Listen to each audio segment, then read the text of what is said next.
Oke. Em,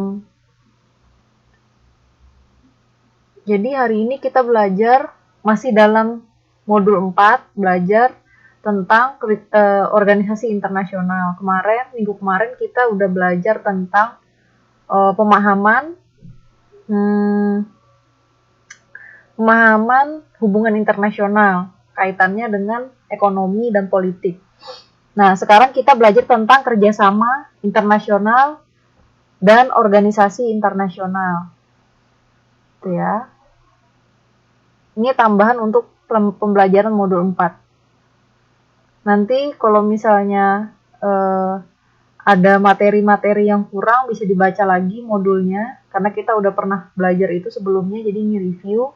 Sisanya kalau misalnya ada yang belum jelas bisa tanyakan ke saya atau dicari di Google ya, bisa di Google sendiri. Itu. Kita masuk ya. Nah, gambar-gambar ini ada yang tahu nggak? Kalau yang pertama itu gambar apa? Mbak Ami tahu nggak? Kalau yang gambar yang sebelah kiri yang warna biru muda. Kiri biru muda. Mbak Ami ini ada yang tahu nggak? Iya benar Mbak Ami, PBB. Nah, bedanya sama yang biru tua yang sebelah kanan apa?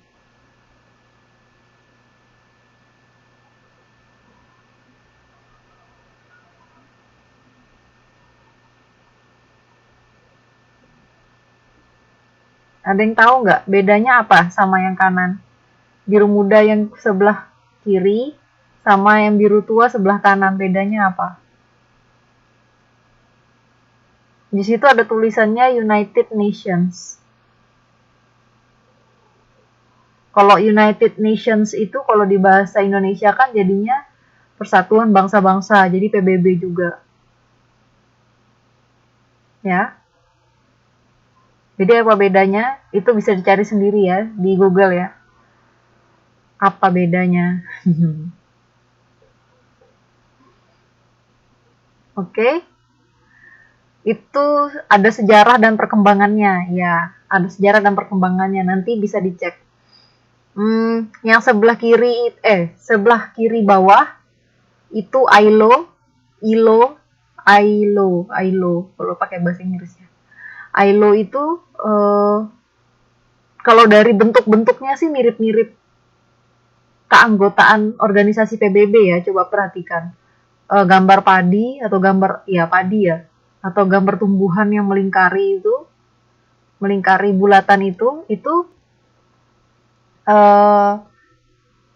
bisa langsung kita tahu, oh ini pasti salah satu organisasi dalam PBB. Itu bisa dicari nanti ya, ada juga di modulnya, coba dicek. Yang sebelah kanan bawah itu WTO, World Trade Organization.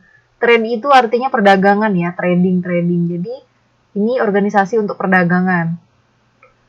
Yang paling tengah, yang tengah sendiri itu ASEAN. ASEAN itu organisasi untuk Asia Tenggara. Jadi negara-negara Asia Tenggara. Nanti kita bahas di slide selanjutnya. Lanjut ya.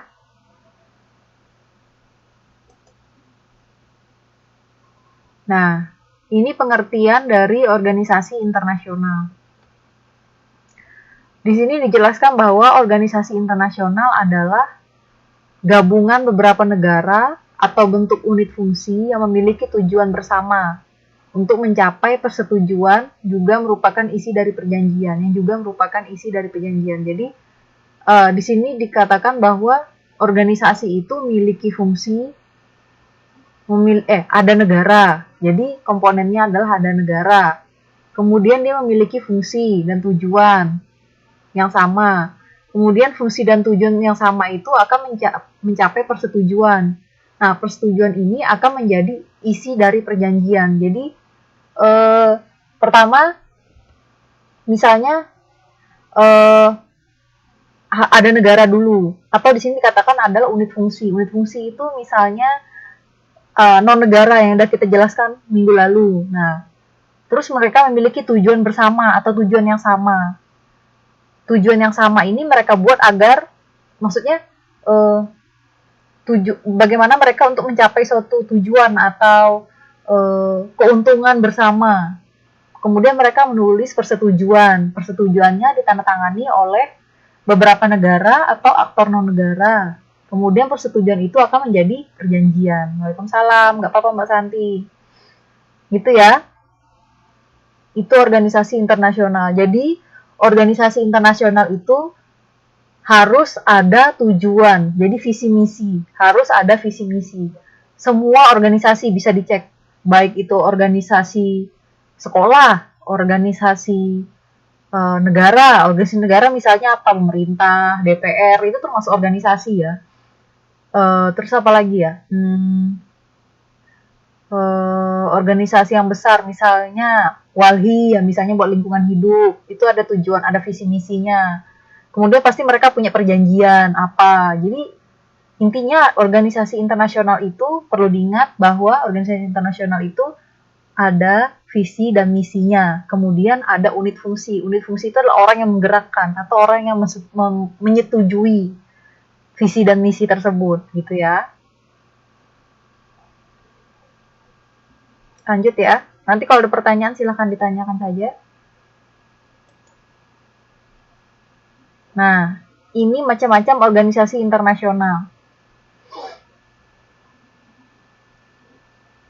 Jadi yang paling besar itu, yang paling terkenal di seluruh dunia, yang paling berpengaruh itu United Nations. Jadi atau dalam bahasa Indonesia adalah Persatuan Bangsa-Bangsa. Itu tahun 1945.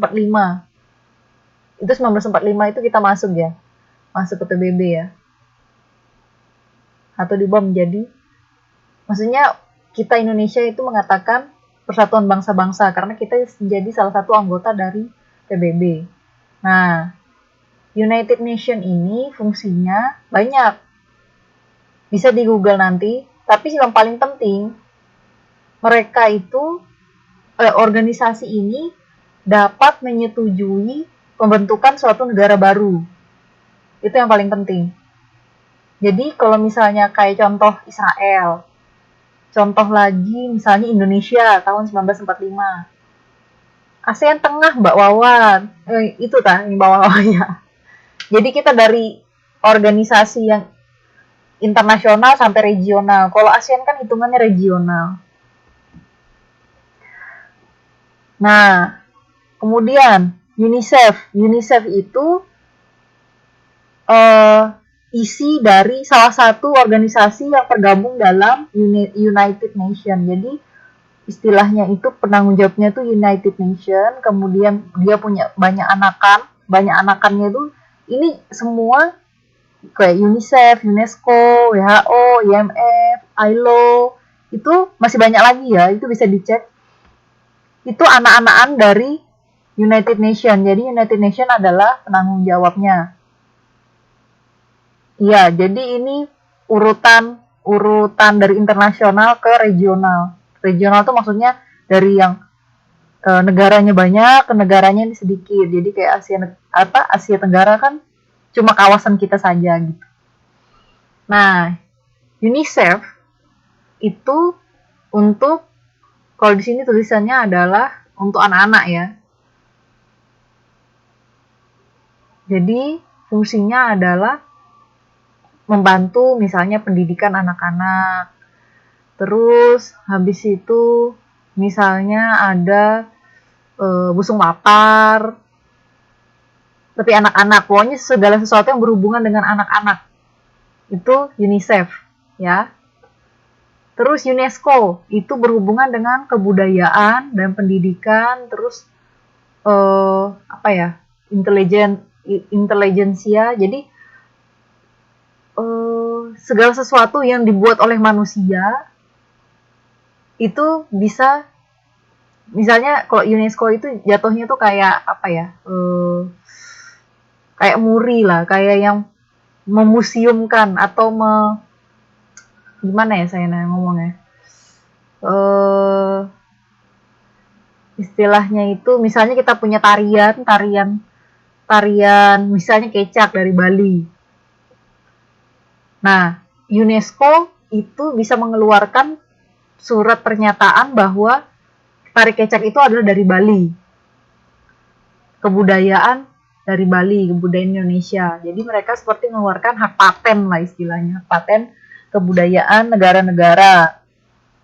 Dan hak paten ini karena dia di bawah naungan United Nations, dan United Nations itu menaungi banyak negara, jadi UNESCO ini memiliki andil yang sangat besar dalam mematenkan kebudayaan negara-negara. Jadi kalau misalnya kayak Indonesia mematenkan kayak dulu tari reog misalnya yang diklaim sama Malaysia, kalau udah dipatenkan di UNESCO bahwa itu ada kebudayaan Indonesia, maka Malaysia tidak bisa istilahnya mencaplok nama reog itu atau tarian itu sebagai kebudayaan mereka gitu ya.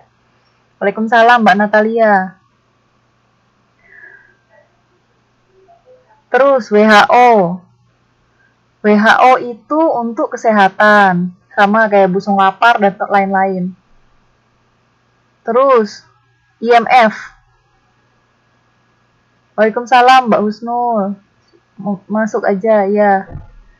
IMF itu untuk monetary fund. Nah, monetary fund itu maksudnya buat ngutang ya. Jadi buat ngutang-ngutangi negara-negara, meminjamkan uang ke negara-negara anggota PBB, anggota United Nations. Jadi IMF ini fungsinya tuh seperti bank atau bank apa ya, kreditor, orang yang meminjamkan uang itu untuk negara-negara anggotanya, gitu ya. Termasuk salah satunya Indonesia, langganan meminjam ke IMF. Gitu. Jadi keanggotaannya itu tahun 1944 itu keanggotaan yang masuk ke dalam organisasi IMF itu 180 negara. Bayangkan. Jadi IMF ini salah satu organisasi naungan PBB yang sangat penting ya. Lanjut, NGO. Nah, ini yang paling sering kita dengar. NGO. Nanti kalau Indonesia mungkin sering juga dengar ya, NGO, non-governmental organization, atau dalam bahasa Indonesia itu LSM. Nah, sering ya dengar ya LSM gitu ya. Dia tidak di bawah naungan pemerintah. Jadi LSM kalau bahasa Inggrisnya itu NGO. Jadi sama ya. NGO, LSM ini banyak, bisa mau ke bidang kebudayaan, bidang lingkungan hidup, bidang pers, bidang perfilman, kemudian apa lagi ya, bidang pendidikan, itu ya. Jadi organisasi LSM yang paling sering kita dengar di Indonesia, banyak sekali. Kemudian ini jaringannya jelek ya teman-teman ya. Nanti kalau misalnya ketinggalan nanti silahkan diulang di YouTube. Nanti saya upload ke YouTube. Bidang pelecehan. Itu maksudnya hak asasi manusia Mbak Santi. Bidang HAM. Kemudian WWF sering juga ya. Pak Camat apa Mbak Santi? Saya nggak tahu beritanya. WWF itu untuk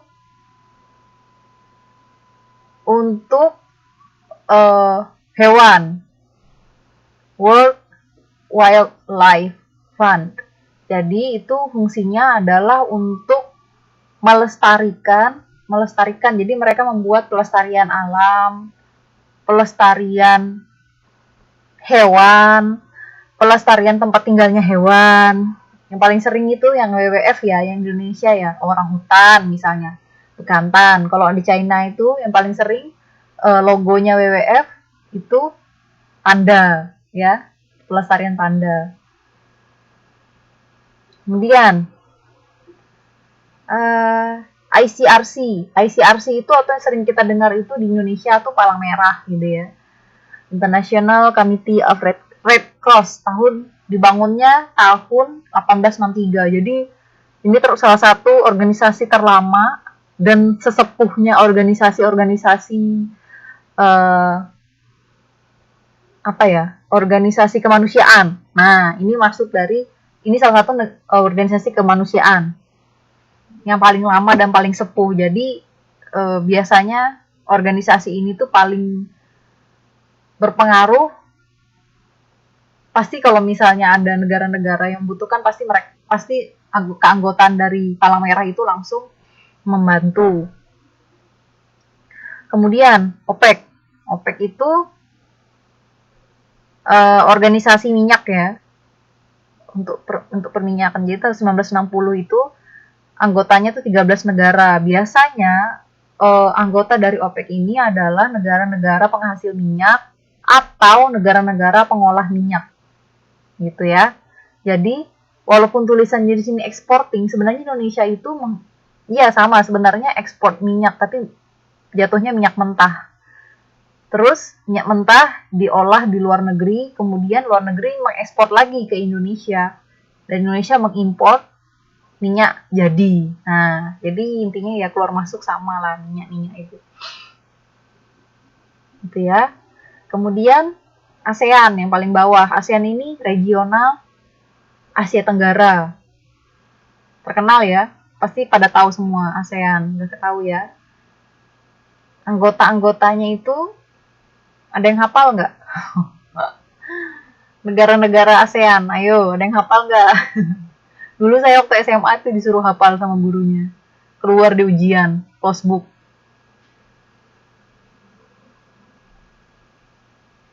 Vietnam, ada yang tahu lagi?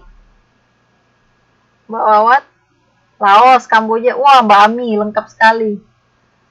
Malaysia, Kamboja, betul. Laos. Kalau nggak salah ada 8-13, kalau nggak salah.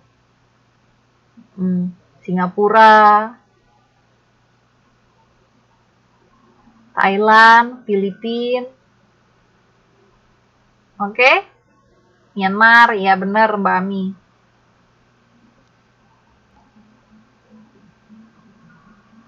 Kalau tidak salah Papua Nugini masuk ya sekarang, ya. Timor Leste ya masuk ya. Kalau nggak salah nambah. Nanti coba dicek lagi ya ASEAN ya.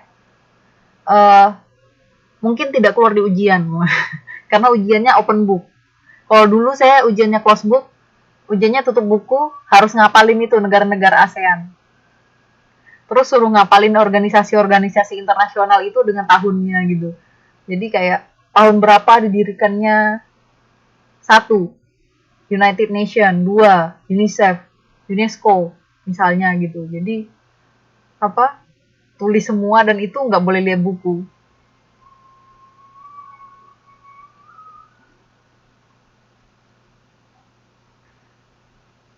Ini ya, berpengalaman sudah sebelumnya ya. Biasanya ibu kotanya juga disebutkan biasanya. Iya. Yang paling sering ketinggalan itu kalau saya itu adalah Kamboja sama Myanmar. Biasanya itu sering ketinggalan. Sering sekali ketinggalan. Oh, Mbak Amini waktu SD sudah jadi kuis, luar biasa. Saya waktu itu SMP kalau nggak SMA. Sampai sekarang ya, SMA juga kan keluar lagi ya. Wah, SD-nya luar biasa itu Mbak Amini. Lanjut ya, nanti kalau ada pertanyaan sambil aja.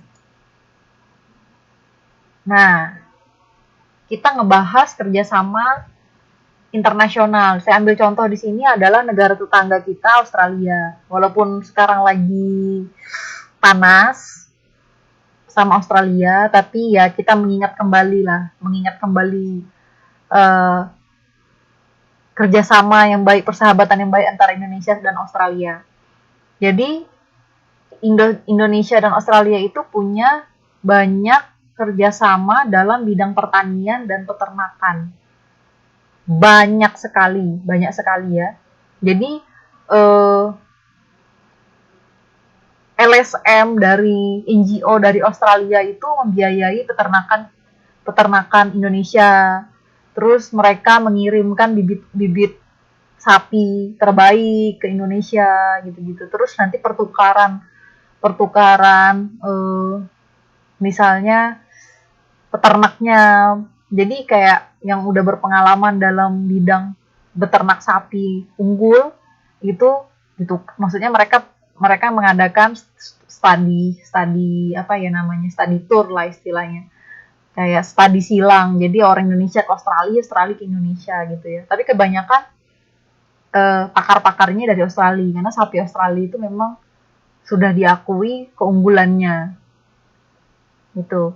Terus yang kedua, Australia itu telah membantu Indonesia lebih dari 20 tahun untuk memberantas penyakit mulut dan kuku. Jadi dulu ada namanya penyakit mulut dan kuku ya.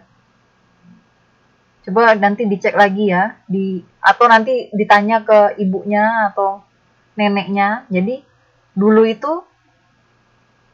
ada penyakit namanya PMK, penyakit mulut dan kuku. Ini penyakit mulut, apapun yang berhubungan dengan mulut dan apapun yang berhubungan dengan kuku. Penyakitnya ya. Dan kini Indonesia termasuk negara yang bebas PMK dan diakui secara internasional. Gitu. Iya, ada Mbak Wawat. Coba nanti dicek ya di internet ya. Penyakit kuku, mungkin kayak ini Mbak. Penyakit kuku itu kayak, pernah nggak lihat kukunya itu buruk?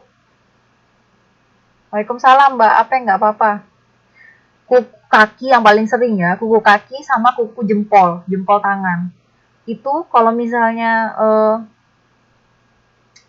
makanya kenapa sekarang itu dibiasakan untuk cuci tangan dan segala macam, pakai sabun dan lain hal sebagainya. Nah itu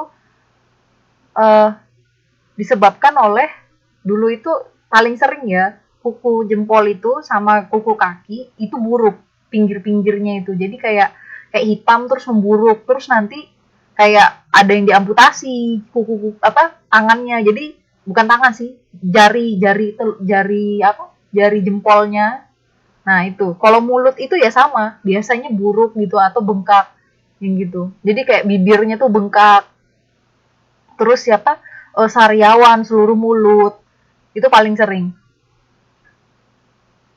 Itu biasanya kuman dan penyakit ya, kuman dan bakteri. Jadi mungkin dahulu kala itu Australia itu membantu dalam bidang sosialisasi kebersihan gitu ya. Kemudian yang ketiga, Australia juga membantu Indonesia dalam membangun balai penelitian. Nah ini yang sudah saya sebutkan di poin pertama. Australia itu banyak sekali membantu dalam bidang peternakan karena mereka memiliki pakar-pakar dalam bidang peternakan. Banyak sekali pakar-pakar dalam bidang peternakan. Bahkan pertanian pun mereka banyak sekali ya. Ini hasil taninya itu pun luar biasa. Jadi mereka itu termasuk salah satu negara yang berkecukupan lah istilahnya, baik masalah daging, masalah tumbuhan, masalah sayur mayur, buah dan segala macam. Bahkan daging sapi Australia itu biasanya sampai diekspor ke Taiwan. Saya pernah lihat di Taiwan itu harganya mahal sekali ya, daging sapi Australia. Itu ya. Dan di tempat saya sekarang itu jadi ada kayak NGO kayak LSM-nya Australia itu membantu dalam bidang pendidikan. Jadi mereka kayak ke pedalaman suku Dayak gitu, terus mereka bikin sekolah. Dan biasanya itu ada misi tertentu biasanya. Jadi kayak apakah mereka sekalian menyebarkan agama Kristen misalnya, atau menyebarkan biasanya ada misi-misi tertentu karena orang-orang Dayak itu kan belum punya agama gitu, jadi belum dijamah oleh agama. Biasanya gitu ya. Nah, saya kurang tahu sih Mbak Wawat, apakah daging sapi masih boleh masuk apa enggak. Sepengetahuan saya sih memang ada rencana untuk menyetop masuknya daging sapi ke Indonesia, daging sapi Australia.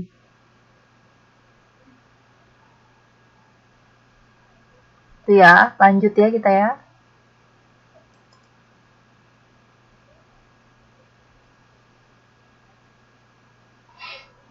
Nah, ini kerjasama di bidang sosial. Kerjasama di bidang sosial itu,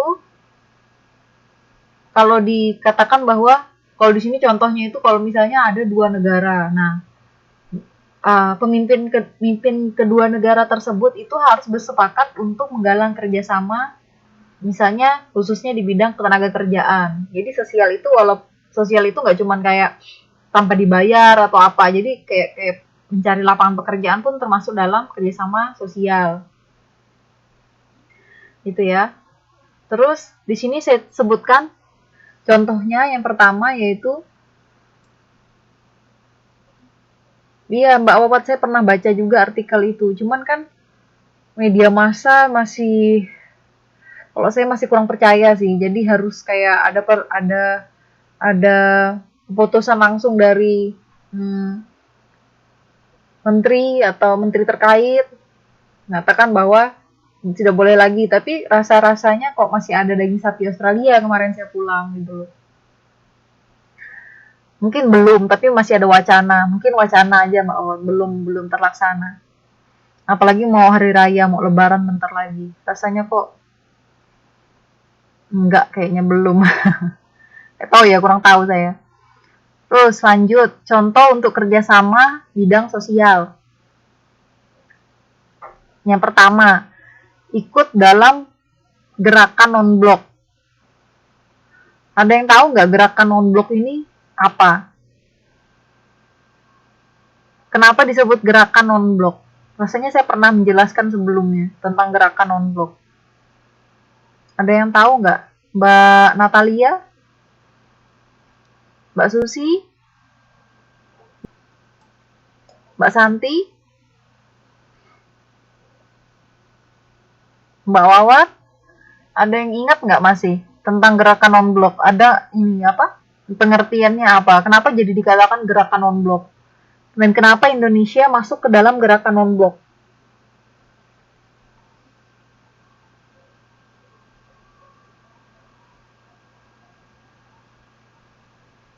Sedikit lagi Mbak Wawat.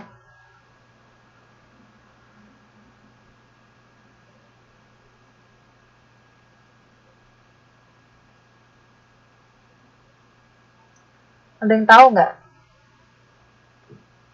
Ayo. Semester kemarin.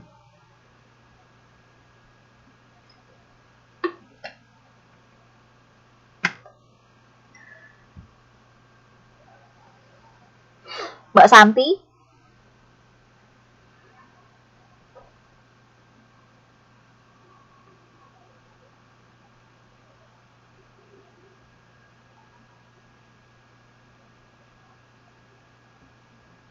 Nggak ada yang tahu ya?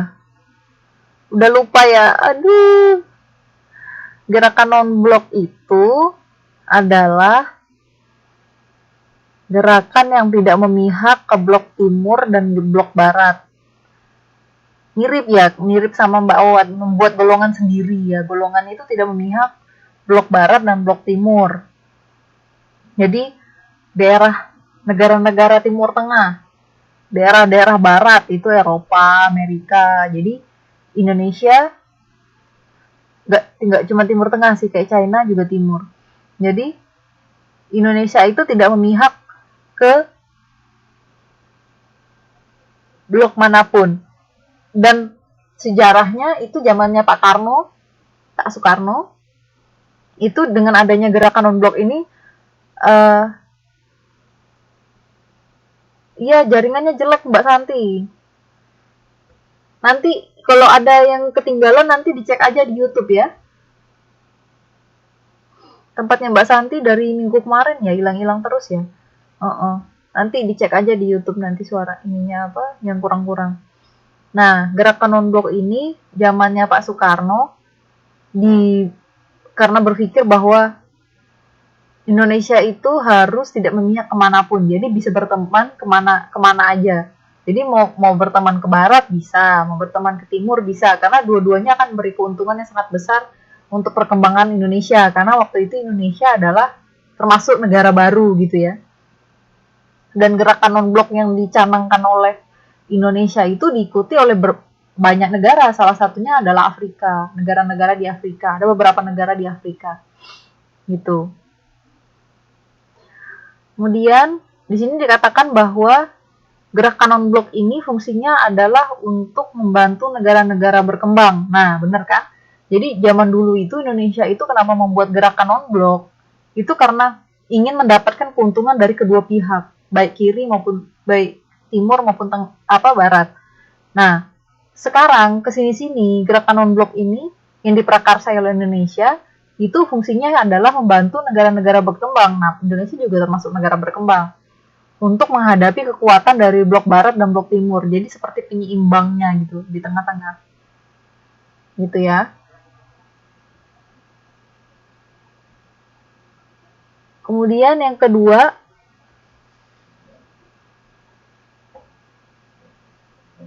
ikut dalam pendirian ASEAN dan ASEAN Regional Forum. Maksudnya ASEAN Regional Forum itu pertemuan yang diadakan oleh ASEAN. Jadi dulu itu pembentukan ASEAN, pendirian ASEAN itu salah satunya adalah Indonesia. Kalau tidak salah ya, Indonesia, Singapura, Malaysia, kalau tidak salah ada 5 negara yang memprakarsai terbentuknya ASEAN. Saya lupa sisanya.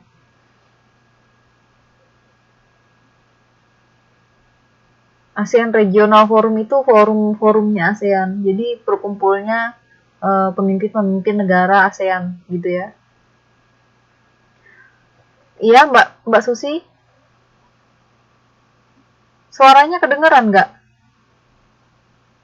Jelek sekali ininya sinyalnya. Merah di tempat saya. Putus-putus. Iya, suaranya putus-putus Mbak Susi. Ini di tempat saya sinyalnya warnanya merah.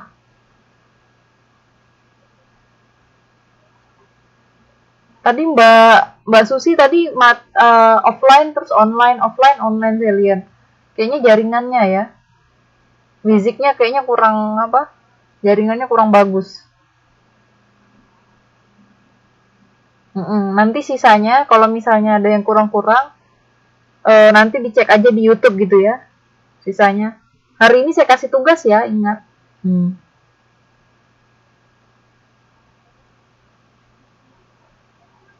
Kemudian yang ketiga, pernah menjadi ketua Badan HAM PBB. Jadi zaman dulu saya nanti coba dicek tahunnya berapa. Jadi Indonesia itu pernah menjadi ketua Badan Hak Asasi Manusia di PBB. Tugas dari apa Mbak Santi? Oh, tugas itu nanti terakhir saya kasih. Terus yang keempat, berperan dalam menciptakan perdamaian melalui dialog antar budaya atau agama. Sehingga persepsi yang salah dan berpotensi menimbulkan konflik dapat dikurangi pada tingkat internasional. Contohnya, dialog antar budaya. Ya misalnya ya Indonesia Malaysia misalnya, atau Indonesia Singapura, atau apalagi Indonesia Jepang. Pernah ya, Indonesia Jepang kan masalah tempe itu, makanan khas. Kemudian yang kelima, berperan dalam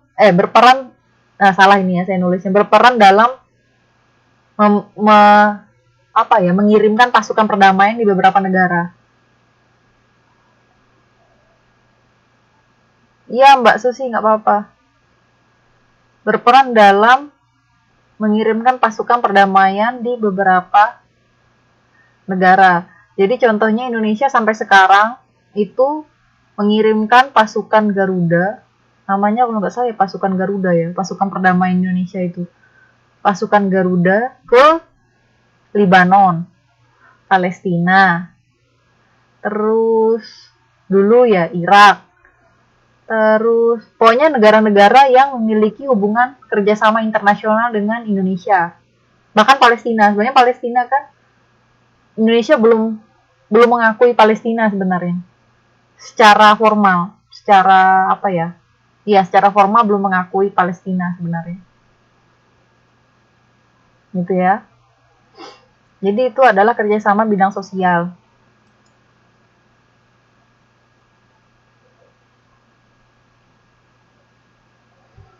Nah, di sini adalah manfaat kerjasama internasional. Yang pertama, manfaat ideologi. Jadi kenapa kerjasama internasional ini tuh wajib apa ya?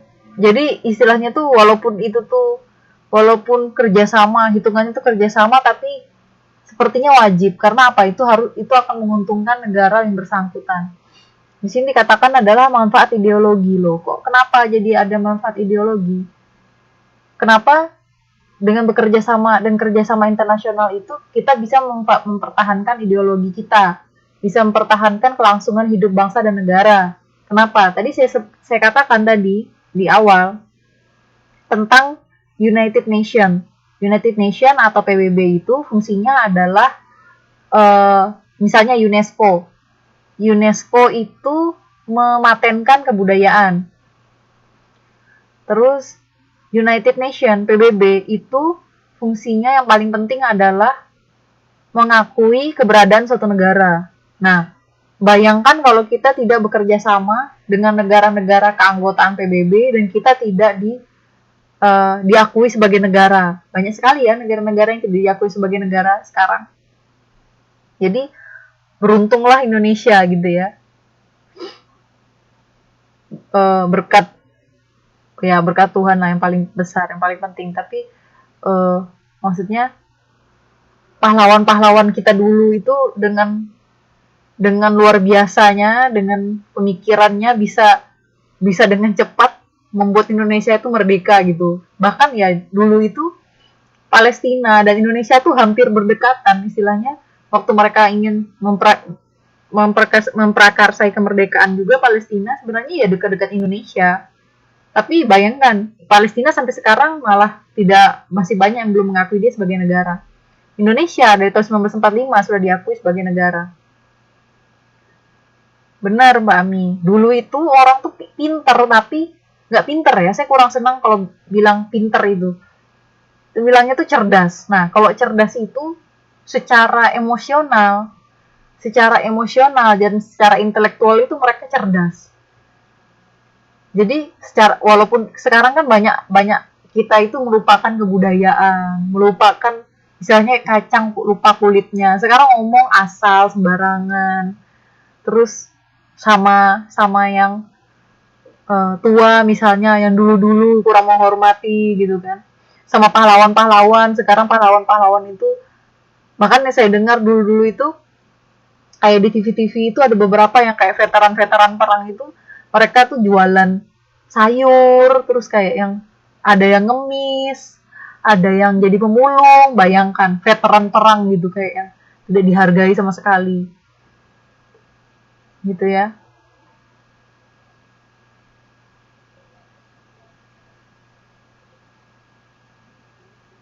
Terus untuk manfaat politik yang kedua, untuk menunjang pelaksanaan kebijakan politik dan hubungan luar negeri yang diabdikan untuk kepentingan nasional, terutama untuk kepentingan pembangunan dalam berbagai bidang. Politik itu yang kita jelaskan minggu lalu, kerjasama internasional yang berhubungan dengan manfaat politiknya. Itu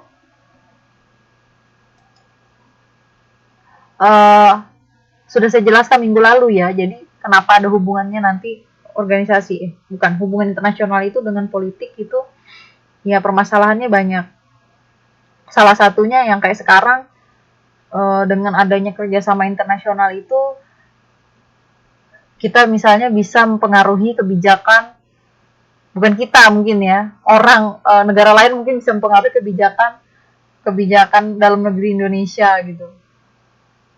Tapi dengan berpolitik juga kita bisa mempertahankan apa yang ada di dalam negara kita. Misalnya ya Misalnya dengan kebudayaan kita, dengan cara berdiplomasi misalnya. Ada yang mau mencaplok kebudayaan kita, terus kita secara berdiplomasi kita mengajukan hak paten ke ini misalnya. Terus nanti berdiplomasi, berpolitik, terus koneksi-koneksi dan segala hal macamnya. Terus ya akhirnya bisa dipatenkan misalnya. Gitu ya. Terus yang ketiga, manfaat ekonomi. Udah dijelaskan juga ya minggu lalu. Manfaat politik dan ekonomi sudah saya jelaskan minggu lalu. Yang sosial budaya juga sudah saya jelaskan minggu lalu. Yang paling, jadi sudah saya jelaskan minggu lalu. Kalau secara ideologi itu ya jelas, sudah pasti dengan adanya kerjasama internasional itu pasti membantu negara kita.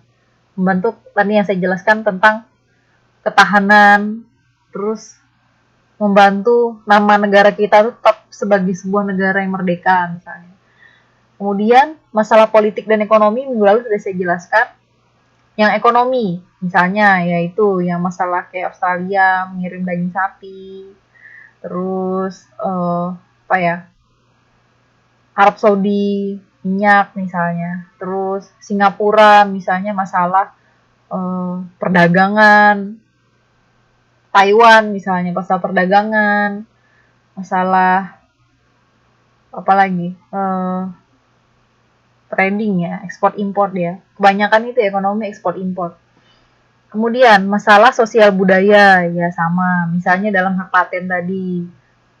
Kenapa kita perlu kerjasama internasional? Bayangkan kalau kita nggak masuk ke dalam PBB, terus kebudayaan kita dicaplok sama Malaysia, udah kapan hari misalnya, atau dicaplok sama negara-negara tetangga, hanya karena ada orang Indonesia yang tinggal di sana agak lama, terus mereka bisa menarikan tarian-tarian tertentu, terus mereka katakan bahwa itu kebudayaan mereka gitu. Tapi setelah ditelusuri kan, akhirnya itu sebenarnya adalah kebudayaan Indonesia. Terus yang kelima, manfaat perdamaian dan keamanan internasional.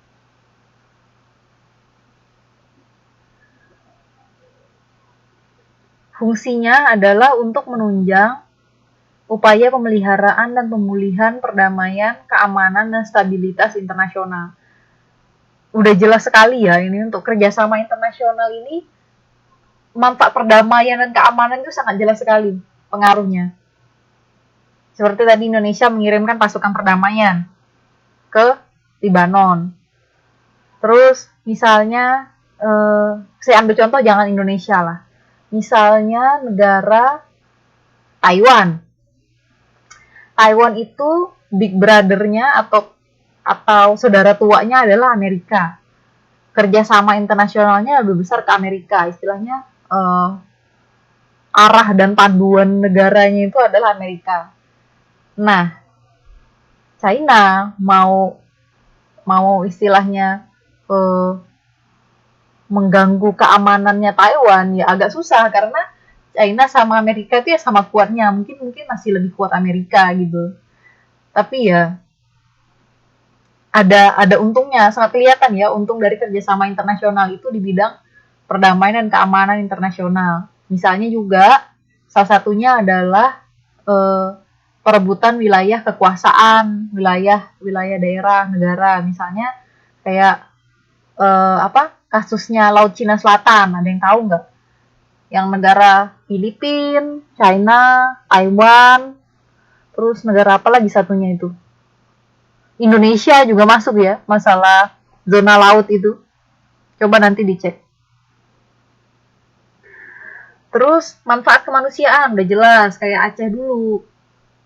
Penanggulangan atau rehabilitasi segala bentuk bencana alam atau bencana. Kalau misalnya kita punya negara-negara yang bekerja sama dengan kita, itu istilahnya tuh seperti apa ya? Udah ada utang budi lah istilahnya, atau bukan utang budi. Seperti tetangga kita kesusahan dibantu, yaitu sama manfaat kemanusiaan. Kemudian manfaat lainnya yaitu untuk meningkatkan peranan dan citra Indonesia di forum internasional. Jadi fungsi dari uh, kerjasama internasional itu bisa meningkatkan citra Indonesia di mata internasional. Maksudnya apa? Misalnya kita ya kayak ini ya, kayak kita aja manusia misalnya. Kita banyak teman, terus kita dicintai sama teman-teman kita istilahnya, terus kayak dihormati misalnya. Kan kelihatan bahwa orang ini tuh berpengaruh misalnya. Ya sama seperti kalau misalnya kita punya kerjasama internasional banyak negara. Nah, itu bisa menjadikan bahwa negara kita itu memiliki andil besar dalam apa yang terjadi di dunia misalnya gitu. Jadi ada keputusan apa Indonesia pasti turut ikut andil lah di dalam pengambilan keputusan gitu. Itu ya.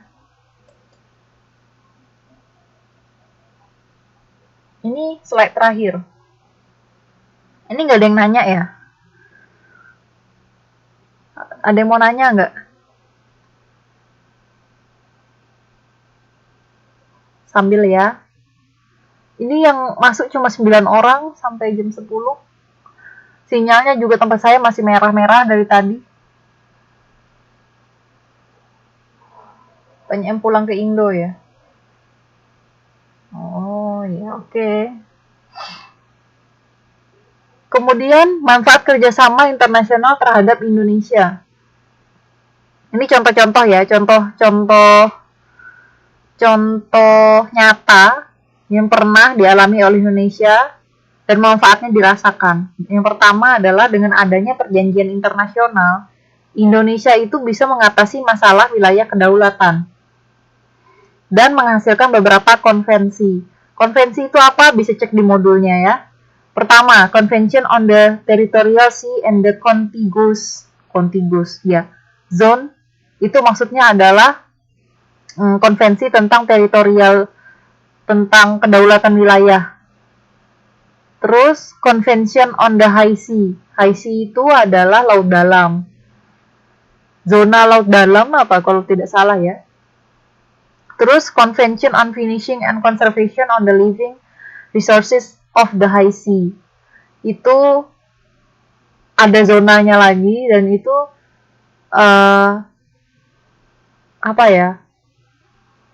mempengaruhi seperti kayak Laut Cina Selatan lah. Laut Cina Selatan walaupun jauh tapi ternyata zona laut kita masuk gitu.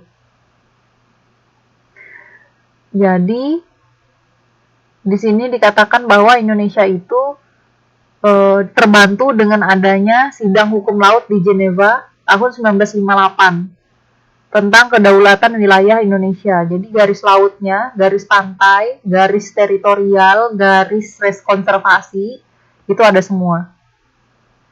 Geneva itu Jenewa, Swiss ya kalau nggak salah ya. Geneva itu kita bilangnya Jenewa, Swiss. Di Swiss.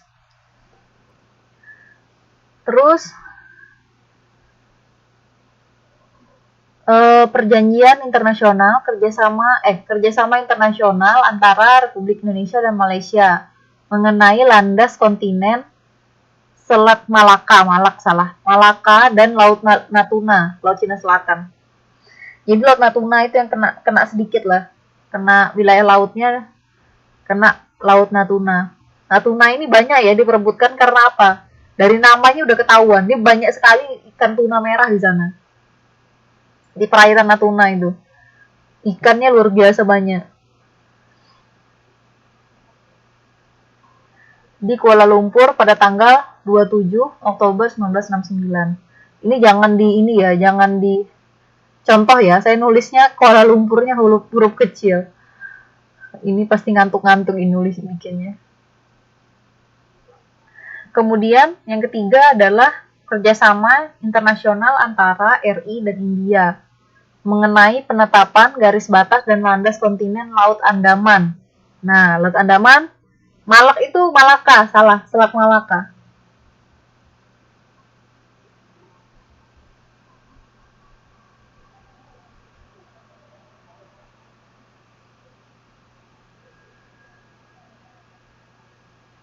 Laut Andaman. Terus Republik Indonesia dan Singapura mengenai penetapan garis batas laut teritorial. Jadi karena Singapura itu sangat dekat sekali dengan Indonesia dan ada kasus sampai sekarang sebenarnya kasus. Jadi mereka tuh mengeruk pasir laut Indonesia, terus mereka membangun dan pasir itu digunakan untuk untuk membangun daratan baru di Singapura. Makanya sampai sekarang Singapura itu luas wilayahnya selalu bertambah. Karena mereka itu selalu menimbun tanah untuk membuat daratan baru. Kemudian Republik Indonesia dan Australia itu mengenai penetapan garis batas dasar laut tertentu di Laut Arafuru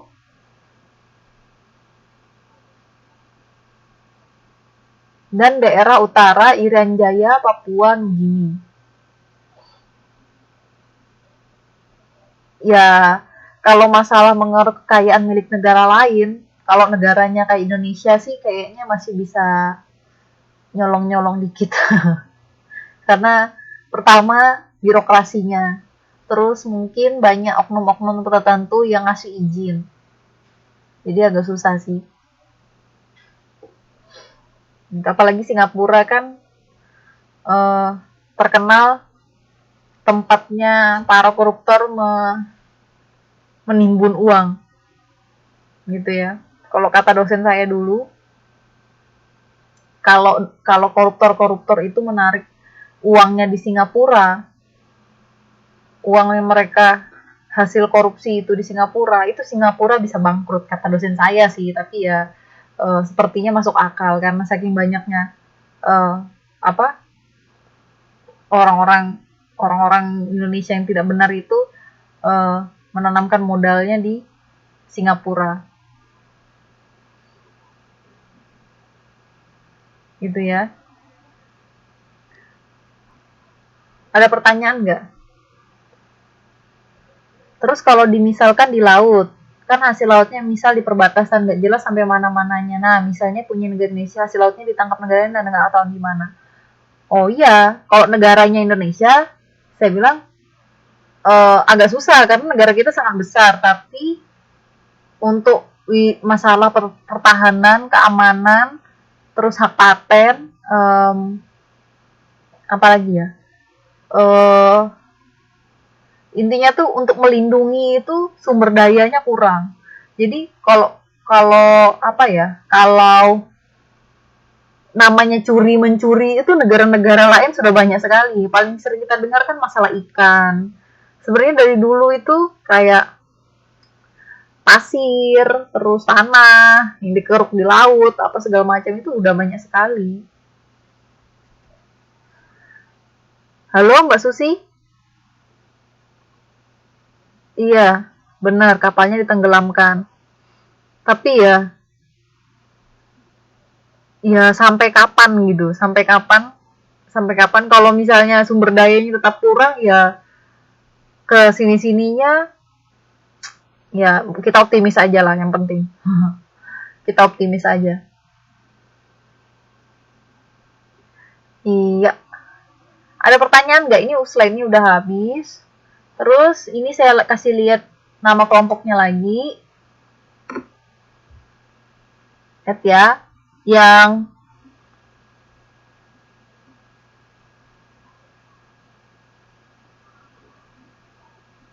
halo, di whiteboard-nya ada Mbak Susi, coba dilihat.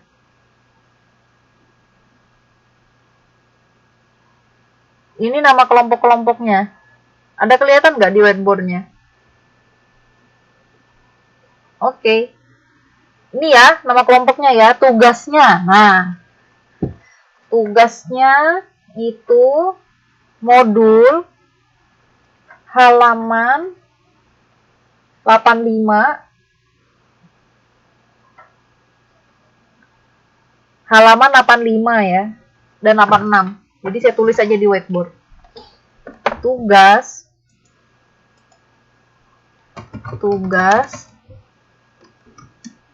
kelompok ya.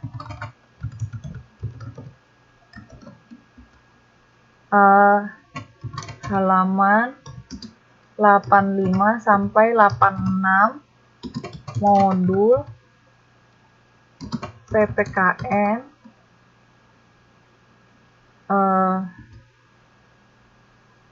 ditulis di MS Word, terus kirim ke FB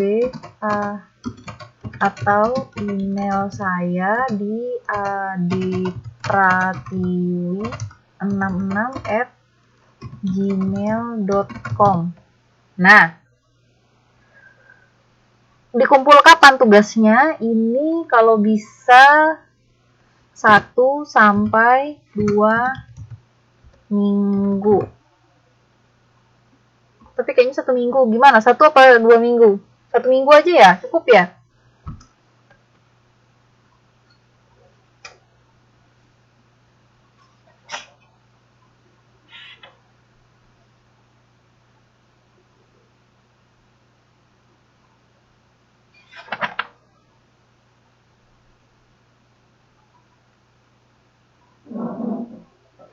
Perjanjian yang ada di bawah yang kotak biru, Mbak Santi.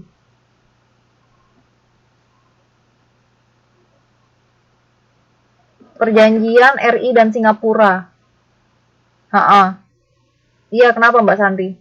Perjanjian ekstradisi. Sama yang halaman 86 juga ya, yang baliknya. Yang nomor 1, jadi nomor 1 sama nomor 2. 1 minggu aja ya, karena kelompok. 1 minggu. Oke.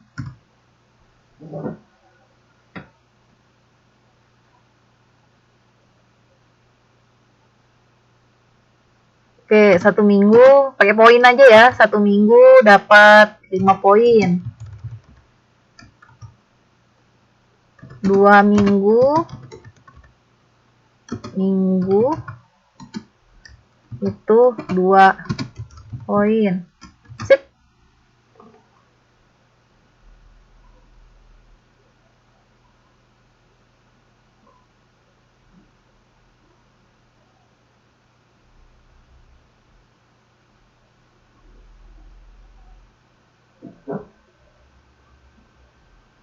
Diskusinya bisa terserah gimana, mau temennya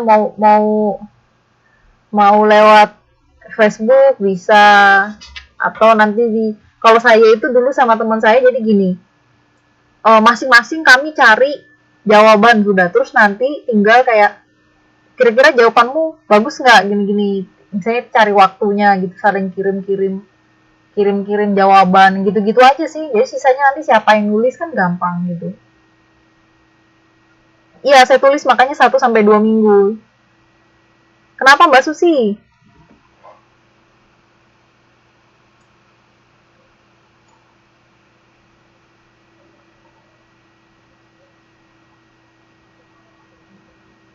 Loh, Mbak Susi belum masuk ya?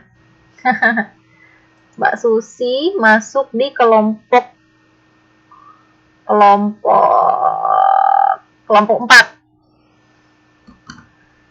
Mbak Susi di kelompok 4 ya. Susi. Oke. Iya, makanya saya lupa. Sisanya kalau yang belum dapat kelompok, artinya masuknya ke kelompok 1, 2, 3 ya, saya tulis di sini. Yang belum dapat kelompok masuk di kelompok 1, 2, atau 3.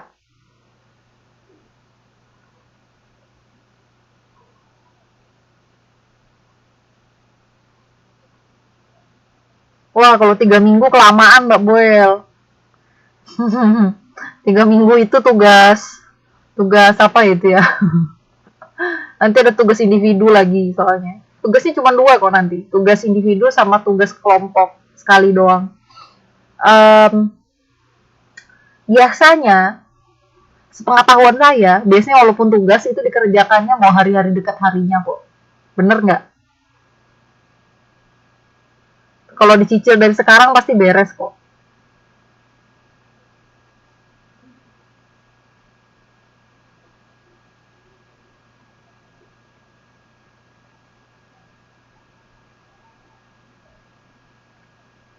Tugasnya menjawab itu, Mbak Susi, di whiteboard, menjawab modul PPKN halaman 85 sampai 86, nomor 1 sama nomor 2 di whiteboardnya.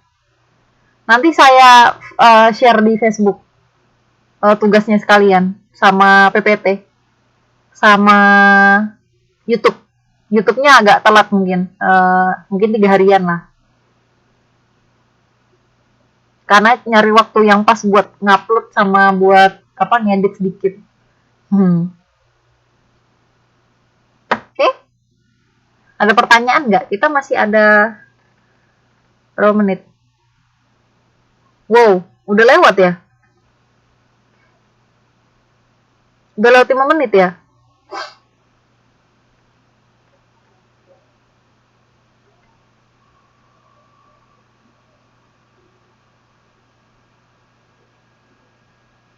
Soalnya saya nulisnya 100 menit. 100 menit itu sebenarnya kelas kita cuma 90 menit. Oh, masih 15 menitan lagi ya Mbak Ayu. Oke. Kita membahas tugasnya aja ya. Tugasnya saya jelaskan dulu. Tugasnya coba dibuka halaman 85 sama 86. Yang nomor 1 itu adalah dianalisis. Analisis itu maksudnya apa ya?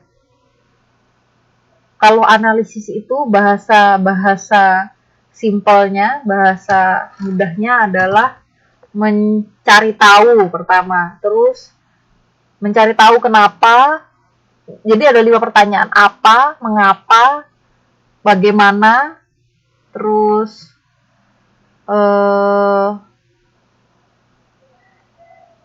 apa lagi ya? Apa, mengapa, bagaimana, kapan, terus how, when, where, why, who, siapa. Nah, biasanya tuh ada 5 W 1 H. Kalau di bahasa Inggris, kalau di bahasa Indonesia menganalisis ya sama. Jadi mengapa ada perjanjian ekstradisi itu?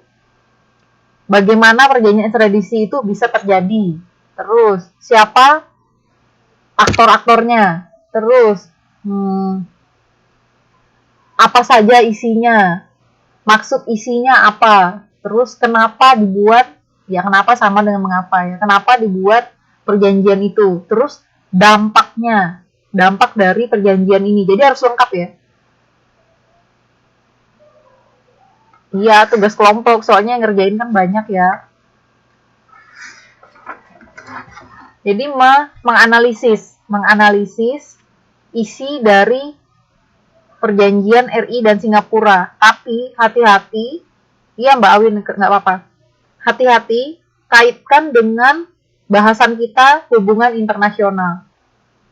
Saya pengen jawabannya itu nggak ngopi dari Google, pertama. Yang kedua, ngopi boleh dari Google, tapi jangan nggak diedit. Ambil aja ide-idenya nggak apa-apa, tapi jangan semuanya di copy paste. Iya, terus yang paling penting itu adalah kaitannya dengan bahasan hubungan internasional. Dampaknya untuk Indonesia itu apa? Ini ya. Itu yang nomor 1. Di sini pertanyaannya hanya menganalisis. Jadi sebenarnya sejauh mana pemahaman teman-teman tentang perjanjian internasional antara RI sama Singapura. Jadi di sini dijelaskan ada beberapa perjanjian ekstradisinya. Sisanya itu bisa dicari di internet. Kalau mau lebih paham lagi sejarahnya nanti bisa dilihat di internet. Berapa lembar tugasnya itu terserah teman-teman. Saya tidak melihat banyak lembarnya, tapi saya melihat isinya. Jadi walaupun nulisnya banyak segabrok-gabrok, tapi isinya ya copy paste dari Google, atau isinya ya nggak sampai ke poinnya, ya nilainya ya nggak apa. nggak memuaskan gitu ya. Jadi ya yang penting jelas aja, analisis ya apa yang dianalisis gitu. Yang saya pengen adalah ada kaitannya dengan bahasan kita gitu ya, jangan jauh-jauh dari bahasan perjanjian internasional.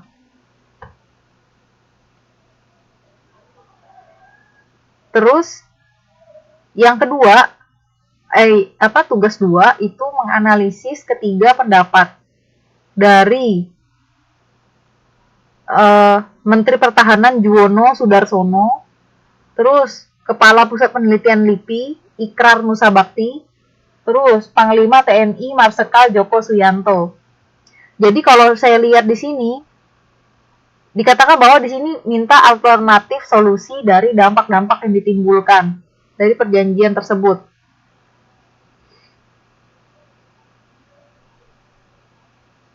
Gitu ya. Ada pertanyaan nggak tentang tugasnya atau tentang materi kita hari ini?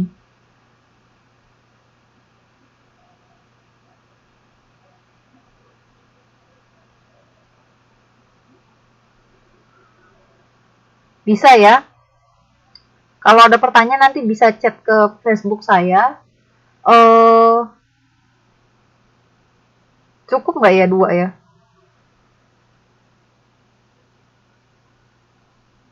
Cukup ya 2 ya?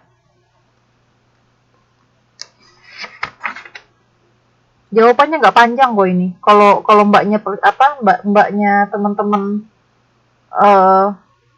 paham dari maksud dari pertanyaan dan poin-poinnya ini. Dikaitkan dengan maksudnya analisis itu ya. Dikaitkan dengan pembelajaran kita tentang hubungan internasional, kerjasama internasional, dan perjanjian internasional. Kaitkan dengan modul 4. Jadi bahasan tentang 2 PPT yang sudah saya jelaskan minggu lalu dan malam ini. Itu jawabannya ya ada lah pasti di situ.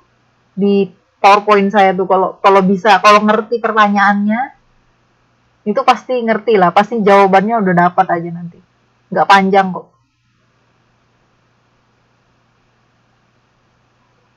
Yang kedua itu ini ya, membahas tentang pendapat dari Menteri Pertahanan Menhan Juwono Sudarsono, kemudian Dr. Ikrar Nusa Bakti, sama Marsikal Joko Suyanto.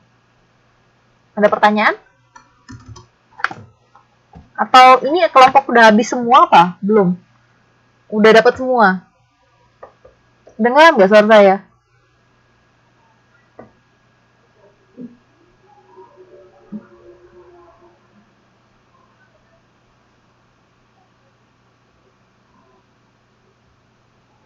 Oh iya, saya mau nanya.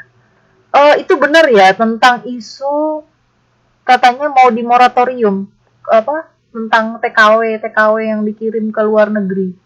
Benar ya? Mau diberhentikan, mau di